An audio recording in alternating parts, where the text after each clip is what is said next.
One thing about this property, it doesn't feel as remote as what we are looking for. Just standing here, I see several houses. So how far driving distance are we from town? You're within 12 minutes of downtown Talkeetna. You're right on a maintained road and a maintained airstrip. We were hoping for a more remote property. If we wanted to be closer to town, we could just get a house there with no airstrip for much cheaper. But this runway's got a unique feature that's sure to come in handy.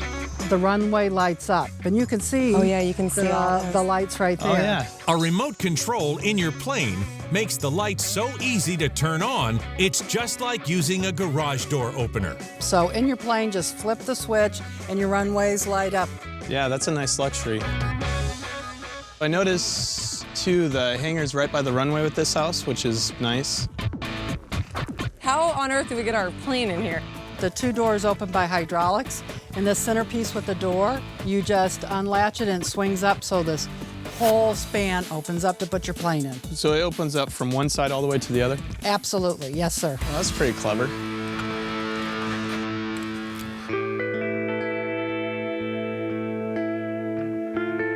Yeah, I thought it looked bigger from the outside than it is on the inside.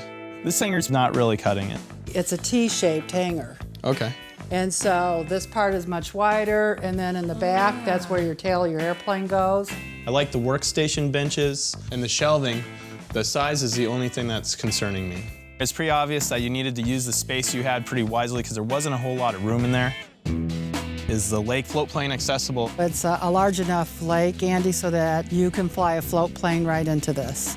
You can adjust a plane to land on water just by swapping out the wheels for floats.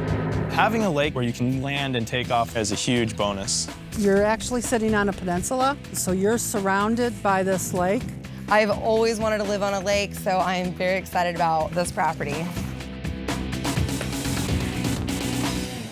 Wow. Now this is the Alaska dream right here. It is modern, yet it still has that rustic Alaskan feel. It's gorgeous. I love how he incorporated the log work to make it Alaskan and rustic, but not yet a full log cabin. I like the windows. Wow, and it overlooks the lake. That hits close to home. I really like that.